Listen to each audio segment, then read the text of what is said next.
자, 개념어는 오늘은 몇 페이지?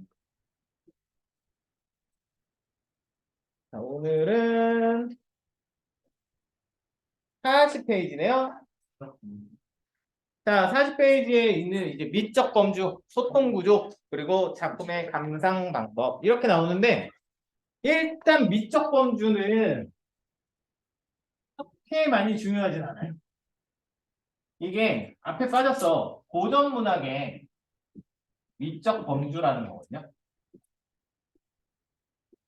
자, 그래서 이 고전 문학을 볼 때 어떤 태도가 들어있냐, 화자의 어떤 태도가 들어있느냐를 보는 건데, 자, 결론적으로 먼저 말씀을 드리면 요즘은 이게 별로 중요하지 않아요. 요즘은 이걸 잘 안 물어보는 추세로 바뀌었어요. 근데 아셔야 되는 개념이 있어요. 그래서 원래 이거를 정확하게 설명하면 이걸 그려요. 국어인데. 아, 네, 이걸 그려갖고 자, 그래서 화자가 지향하는 것, 이게 반대쪽이겠죠? 이게 있어야 할 것, 이쪽은 없는 거겠죠? 그래서 1사분면, 2사분면, 3사분면, 4사분면으로 각각 설명하는 거거든요. 네네. 그래서 여기서부터 이제 우아미, 숭고미, 비장미, 골개미 이렇게 가거든요. 자, 그런데 이 그래프로 설명하면 더 헷갈려. 그래서 그래프로 설명 안 하고 그냥 설명할게요. 그래서 미적 범주 4개거든요. 우아미, 그리고 숭고미, 그리고 비장미, 그 다음에 골개미. 자, 요즘은 중요하지 않다고 그랬어요. 그런데 요즘은 그래도 또 중요한 거 있어. 그래도 아셔야 되는 단어가 있어. 그쵸? 요 골개미는 알고 계셔야 돼요. 다른 단어는 몰라도 다른 단어는 잘 안 나와요. 거의 안 나온다고 생각하시면 돼요. 근데 골개미는 빈도가 굉장히 높아요. 그래서 골개미만 따로 빼서 자, 설명을 드리면 해악이 뭔지 아시나요? 네. 풍자가 뭔지 아시나요? 자, 풍자와 해악이 들어있는 게 골개미예요. 네, 이렇게 입력하시면 됩니다. 자, 해악적이고 풍자적인 것이 골개미. 자, 골개미가 있는 작품이다 그러면 해악과 풍자를 그냥 고르시면 돼요. 자, 그리고 또 그나마 좀 나오는 게 뭐냐면 비장미, 비장. 뭐겠어? 화자의 정서는 슬픔의 정서가 있는 게 비장미입니다. 요거 2개 정도. 그 체크의 크기가 다르죠? 네. 그래서 골개미는 무조건 아시고, 그리고 비장미는 그냥 참고적으로. 사실 우아미하고 숭고미는 요즘 그렇게 중요한 개념 자체가 아니에요.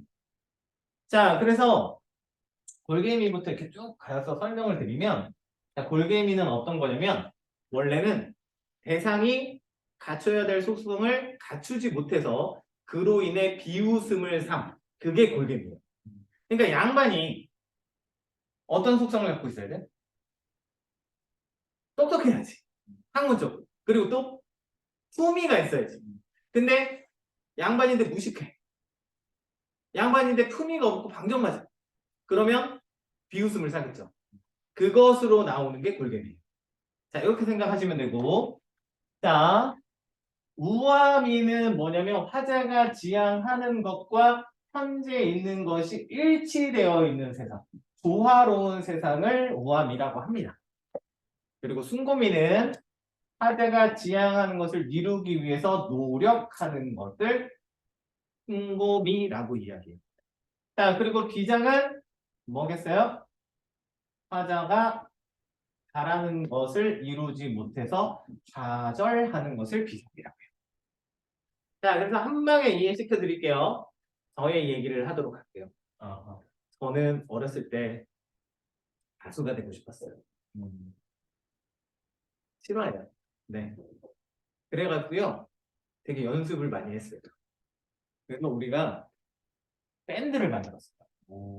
그 밴드의 이름이 뭔지 알아요? 세상의 모든 것을 증오한다. 지구요? 그래서 헤이트였어요. 헐. 아, 이름이 괜찮잖아요. 헤이트. 데이트 네. 어감은 나쁘지 않아요. 네. 그래서 얼터너티브 락그룹이었어요.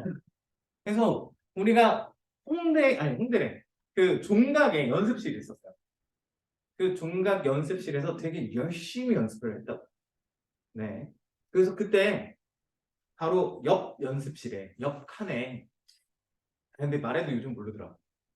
조성모가 있었어요. 네. 조성모 몰라요? 초록 매실? 아, 뭐 그런 애가 있었어요. 옛날에. 아, 조성모를 모르다니. 그래서 그 조성모랑은 친하진 않았고요. 그 그룹 형들이랑 제가 친했어요. 그래서 우리 맨날 헤이트인데 그 형들이 맨날 혜태 맞냐고 그랬어요. 네. 그래서 가수가 되기 위해서 되게 열심히 연습을 했다고. 그 연습을 하는 게 바로 뭐예요? 숭고미야, 숭고미. 자, 그 결과 어떻게 됐냐면요. 저희가 싱글을 냈어요. 네. 그리고 홍대에서 공연을 했어요. 그거 아시는지 모르겠지만, 네. 제가 베이스를 했거든요. 오, 베이스. 네. 모든 그룹의 얼굴은 베이스가 담당하는 거 알아요? 그래요. 아, 모르죠? 네. 그랬었어요. 그래서 이렇게 해갖고 놀라지 말아요. 팬클럽도 있었어요. 아, 진짜요? 네. 진짜요. 전부 지금 100% 싫어요. 팬클럽 놀라지 마요. 무려 12명이나 있었어요. 헐. 굉장하죠? 네. 자, 그래서 그렇게 공연을 하고 그룹을 했었잖아요. 그게 우암이에요, 우암이. 아시겠어? 우암이. 근데 그러다가 아버지한테 걸렸어요. 그래서요. 네. 그래갖고 머리 빡빡 깎이고 어디를 가게 됐어. 네. 2년 동안. 아이고. 그래서 꿈이 꺾였죠. 그게 비장이에요. 그래서 이 얘기를 들은 여러분들은 되게 우습잖아요. 그게 골격이. 뭔지 알겠어요? 100% 싫어요. 진짜요? 네. 근데 잘 믿지 않더라고. 자, 그래서 근데 이제 어디에 써먹냐면 잘 안 물어보긴 하거든요. 근데 이제 무아미를 찾으세요. 무아미가 있는 걸 찾으시면 좋아하잖아. 그러니까 이거는 자연과 동화되어 있는 상태를 무암이라고 해요. 그러니까 자연 친화적인 거. 타자의 현재 위치가 자연에 있어요. 그러면서 뭐를 하고 있어? 자연과 하나된 경지, 물화일체 경지에 대해서 이야기한다. 그러면 무암이. 자, 그러면 숭고미는요? 자, 뭐겠어? 새 속에서 자연에 대한 공경을 하거나. 그러니까 현재 위치가 자연이 아니야. 아니면 학문적인 수양을 하는 경우. 이거를 숭고미. 오케이? 자, 그 다음에 이제 비장미는 아까 얘기했죠? 그냥 슬픔의 정서가 있으면 그럼 비장미. 이렇게 생각하시면 됩니다. 그리고 골개미란 단어가 제일 중요해요. 골개미. 골개미는 지금도 여전히 많이 나와요. 자, 꼭 기억하셔야 되는 건 골개미. 자, 이게 고전 문학 작품의 미적 범주라고 합니다. 그래서 우암이, 숭고미, 비장미, 골개미. 자, 그리고 그 다음에 이제 소통 구조인데, 소통 구조는 예비고일 분들도 계시는데, 이거는 중학교 때부터 계속 배운 거예요. 그래서 이거는 수능에도 나오는 개념이에요. 그 무조건 탑재하셔야 돼요. 자, 그래서 문학 작품이 있어요. 자, 이 작품의 구조는요, 시라면 어떤 구조를 가지고 있어요? 말하는 사람 하자가 있고, 하자가 누구한테, 청자한테 이야기를 하겠죠. 아니면 소설이라면 서술자가 이야기를 전달할 거예요. 그쵸? 자, 이런 문학 작품이 있어요. 자, 이 문학 작품을 누가 써요? 작가가 쓰죠. 작가가 뭘 가지고? 자신의 가치관이나 사상, 세계관을 가지고 작품에다가 녹여냅니다. 그러니까 이 작품을 읽으면 그 작가의 가치관, 생각 이런 것들을 알 수 있죠. 자, 그리고 이 작품을 누가 읽어요? 당연히 독자가 읽죠. 자, 그러니까 이 독자는 다 받아들이는 거죠. 그러니까 작품을 매체로 작가와 독자가 대화를 하는 것이 바로 문학 작품을 읽는 겁니다.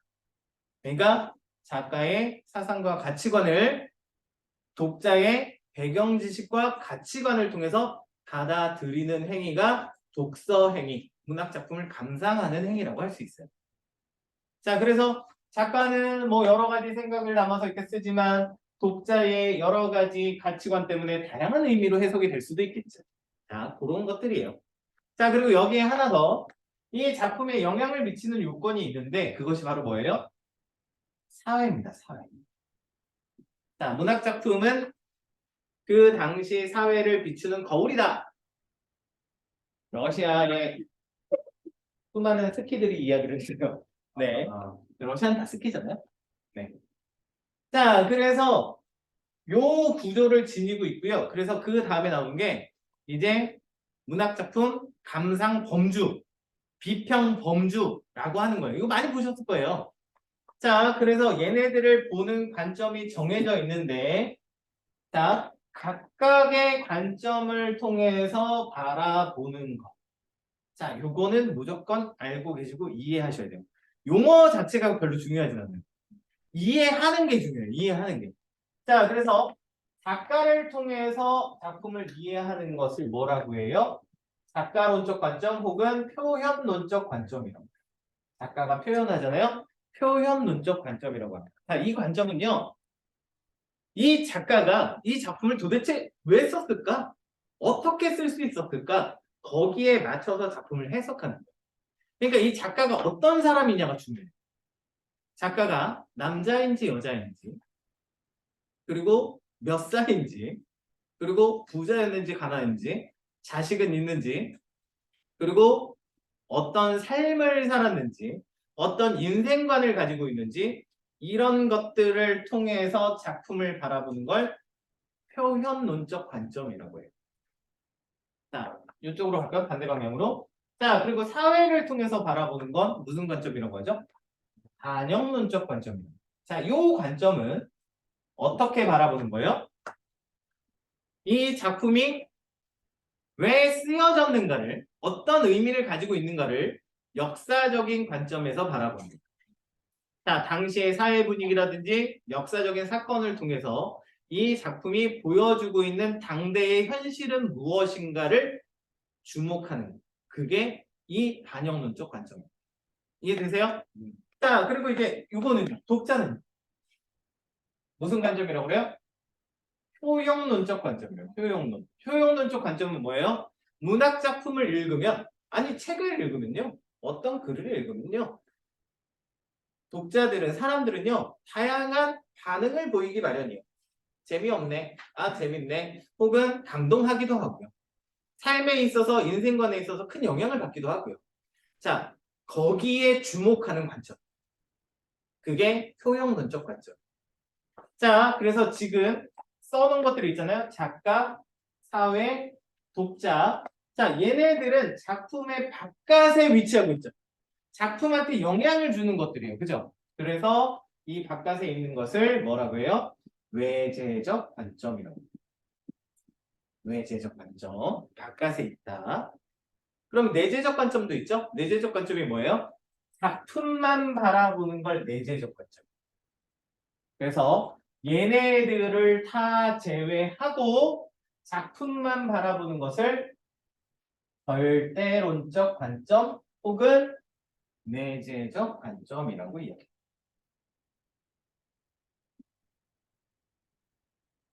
자, 여기에서 중요한 거는 용어가 중요하지 않고요. 이해하는 것과 찾아내는 게 중요해요. 그러면 찾아낼 때는 어떻게 찾아내요? 자, 표현론적 관점은 작가를 통해서 이해한다고 그랬죠. 그러니까 여기에서 어떤 단어를 찾으면 돼요? 자, 시인은, 소설가는, 작가는, 혹은 땡땡땡은 그 사람의 이름. 주어가 이게 될 수밖에 없어요. 그래서 시인은, 작가는, 소설가는 이 사람은 어떤 경험을 했고 그 경험이 이 작품에서 어떻게 반영되었어. 어떻게 보여지고 있어. 이렇게. 주어가 시인은, 소설가는 이렇게 나올 수밖에 없어요. 그걸 찾으면 표현론적 관점이 됩니다. 근데 표현론이라는 단어는 별로 중요하지 않아요. 어떻게 보는 건지를 찾아주시면 돼. 자, 그러면 이거는요. 반영론은요. 그다음 어떻게 하면 돼요? 그렇죠. 요거는 어떤 단어?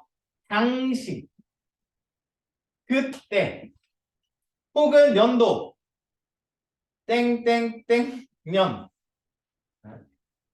네? 연도. 임진왜란 1592년.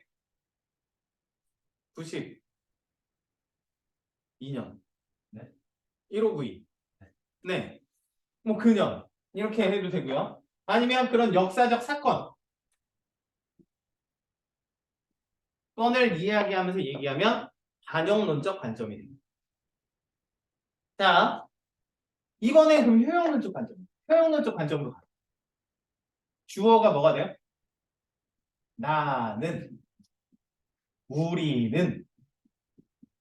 자, 알 수 있었어? 느낄 수 있었어. 이렇게 등장하면 효용론적 관점이에요.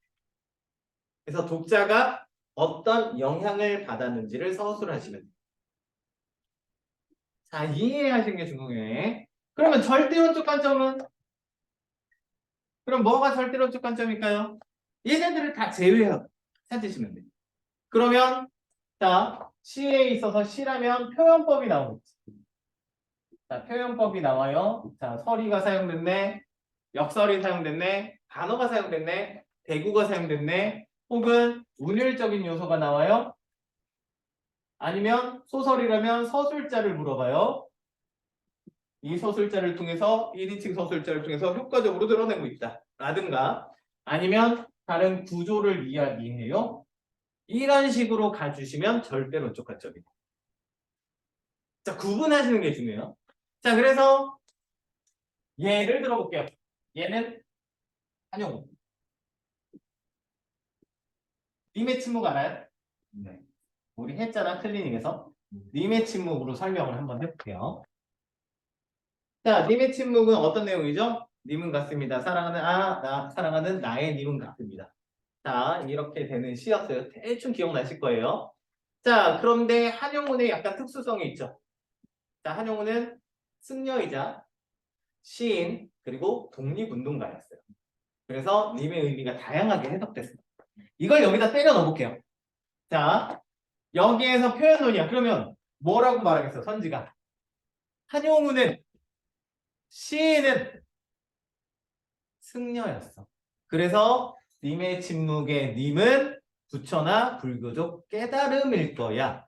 자, 포인트가 뭐라고? 시인은 작가는. 이 단어가 포인트예요. 자, 그러면 시대로 가면, 반영론으로 가면, 자, 당신은 일제 강점기였어. 자, 그러므로 이별한 님은 조국이 될 거야. 님과 제외하는 것은 광복을 의미하는 걸 거야. 이렇게 말하면 반영론적 관점이 되겠죠. 자, 꼭 광복이라고 해서 이게 작가론이 안 되는 거 아니에요. 여기서도 마찬가지예요. 한용운은 독립운동가였어. 이렇게 돼버리면 표현론적 관점이 돼. 자, 내용이 중요한 게 아니라 어떻게 바라보느냐가 중요해요.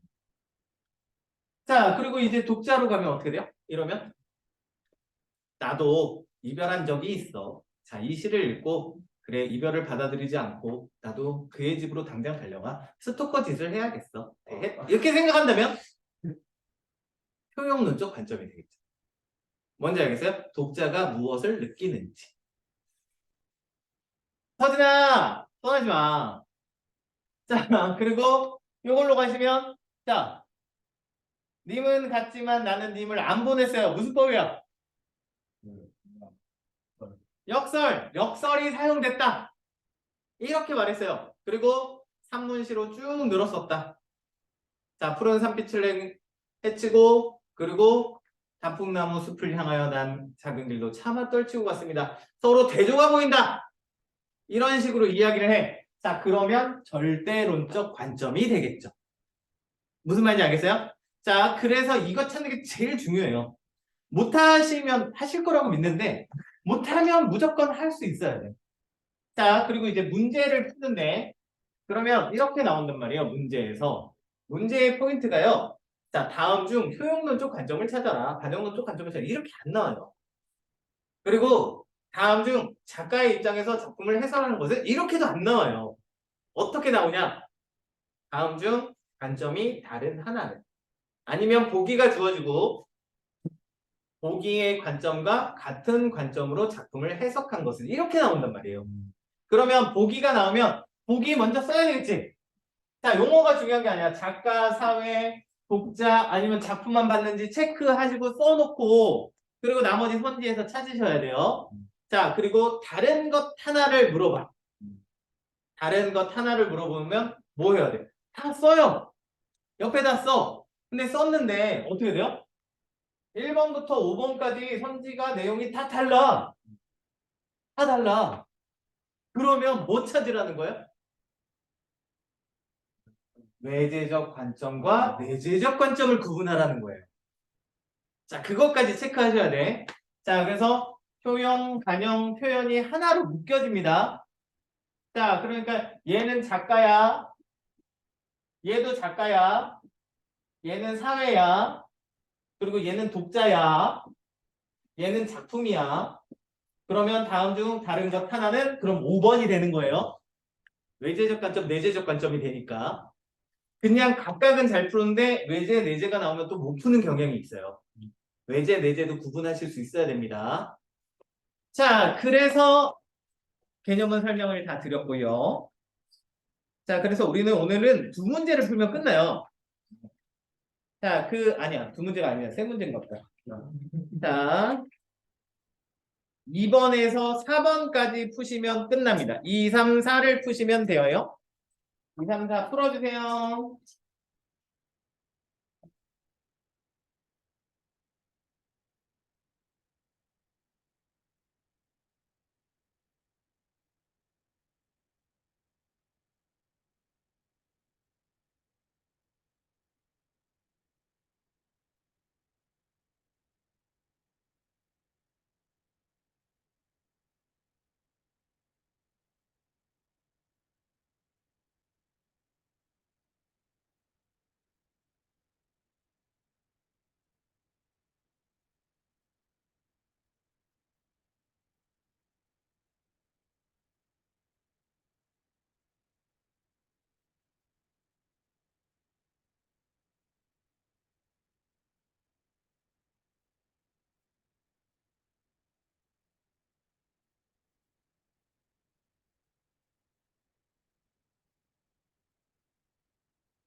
아직 4분 푸시는 중.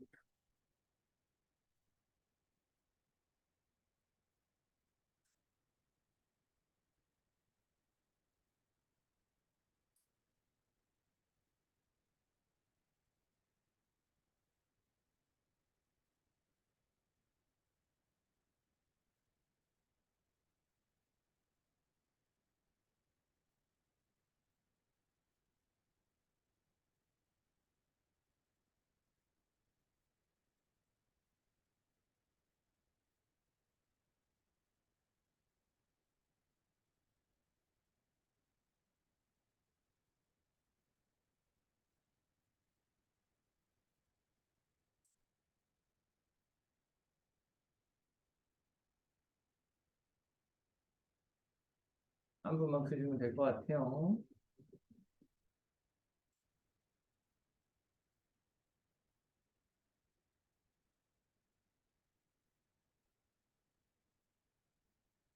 자, 해볼까요? 다 했어요. 자, 일단 여기 신경님의 가난한 사랑의 노래는 선생님이 안 해도 대강 알겠죠? 네. 그래서 가난하다고 해서 외로움을 그리고 또 그리움을 그리고 또 사랑을 다 포기해야 된다. 이렇게 말하는 거죠. 자, 그런 시예요. 자, 그래서 일단 중요한 포인트는 봐봐요. A는 1번의 A는 무슨 논? 반영론적 관점이죠. 자, 그러니까 주변에서 흔히 볼 수 있는 그 당시 사회, 그지? 가난한 사람들의 삶을 반영해 현실성을 높여준다. 맞겠지? 자, B는 무슨 관점? 자, 작가론 표현론적 관점이에요. 자, 시인과 화자를 분류하여 시 내용이 시인 자신의 생각과 거리가 있음을 드러낸다라고 했어요. 자, 이거는 지금 오히려 작품만 바라본 거 아니에요? 그죠? 네, 그러니까 지금 시인의 관점에, 작가의 관점에 대해서 얘기한 게 아니잖아. 그러니까 2번이 답이 되겠죠. 아시겠어요? 자, 시인이 나왔지만 시인이 어떤 사람이라고 설명 안 했어. 그냥 분리했다라고만 얘기했다. 그치? 뭔 말인지 알겠어요? 얘의 관점으로 바라본 게 아니야. 여기에 시인과 화자가 다른 사람이라고 얘기했을 뿐이에요. 그러니까 2번이 답이에요. 자, 그리고 C는요. 자, 도시에서 힘들게 살아가지만 인간을 잃지 않고 있음을 알 수 있게 한다. 그게 뭐예요? 지금 가난한 이웃 청년이 화자죠? 그러니까 C 화자. 그리고 D. 자, 청자. 청자는 너라고 이야기했잖아. 너를 구체적 상대로 한정하고 있지만 전체적으로 화자의 독백이라는 느낌을 준다. 그대로. 그 다음에 이는요. 표용이죠? 내 독자가 어떻게 느끼느냐? 자, 그동안 이웃의 가난한 사람들에게 무관심하지 않은가 하는 반성의 계기를 제공한다. 누구에게? 나에게. 독자에게. 자, 그러니까 표현은 맞겠죠. 되셨나요? 어떻게 펼치는지 알겠어? 자, 그리고 3번이요. 자, 작품 자체의 내적 의미만 주목해야 돼. 그러니까 작가, 사회, 독자를 다 떼고 봐야 돼. 자, 그러면 나머지 거꾸로 다시 가봐요. 1번 종환이. 자, 이 시는 일제강점기에 쓴 작품이야. 그럼 끝났죠? 뭐? 단영론적 관점. 자, 2번. 자, 그건 조금 지나친 지적 같다. 당시 시인은 아마 이렇게 했으니까. 그러니까 표현론적 관점이겠죠? 아시겠어요? 더 읽을 필요 없어. 이렇게 키워드만 찾으면 돼. 자, 그리고 3번. 술과 노을이라 그거 이미지가 썩 잘 어울리는데 밀밭 길이 주는 느낌과도 통하면서 자, 뭐 봤어? 아, 이거 없잖아. 그치? 그러니까 이게 절대론적 관점이겠죠. 3번이 답이네요. 자, 그리고 4번도 보시면 자, 외줄기 길이 300리나 이어지는 게 어디 있어? 구름에 달이 간다는 것도 사실 말이 안 되지 라고 했으니까 이거는 효용이죠? 느낀 점이잖아. 자, 그리고 5번. 자, 그런 걸 상상하라는 거야. 그나저나 나도 이 시의 나그네처럼 여행이나 떠났으면 좋겠다. 효용. 되셨나요? 자, 그리고 4번. 또 보시면 나룻배의 행인. 자, 그래서 여기서는 또 설명을 살짝 해야 되나? 나는 나로 빼고 당신은 행인. 나는 당신을 위해서 희생하는 존재. 근데 당신은 나를 막대하는 대상. 네, 그래서 헌신적인 사랑을 이야기하는 내용입니다. 자, 그래서 1번부터 가시면 자, 나는 나로 빼서 보듯 이 시의 화자는 나야. 이런 경우 나는 시인의 분신이라고 볼 수도 있어. 자, 시인하고 다른 사람이기도 하고 분신이라고 볼 수도 있지요. 자, 뭔지 아시겠어요? 자, 그 다음에 2번. 말하는 사람이 있다면 듣는 사람도 있어야 하는데 청자도 비교적 명확해. 청자는 누구예요? 당신. 자, 그러나 현재 화자 앞에 청자가 없으니까 이 시는 독백이라고 봐야 할 것 같아. 맞죠? 자, 그 다음에 같은 구조의 시에 앞뒤에 배치하는 수미상의 방법을 써서 시상 전개에 안정감을 주고 있어. 자, 요건 아니지만 절대론적 관점으로 이야기하고 있죠. 자, 그리고 4번. 자, 이연의 반어적 표현을 통해 자, 반어가 나왔나요? 이연에 당신은 흙발로 나를 짓밟습니다. 반어인가요? 아니죠. 아니죠. 나는 당신을 안고 물을 건너갑니다. 나는 당신을 안으면 깊으나 옅으나 급한 여울이나 건너갑니다. 그냥 사실을 담담하게 서술하고 있지. 그러니까 4번이 답이겠네요. 자, 그래서 오늘은 빨리지만 개념어는 여기까지입니다. 자, 오늘은 끝!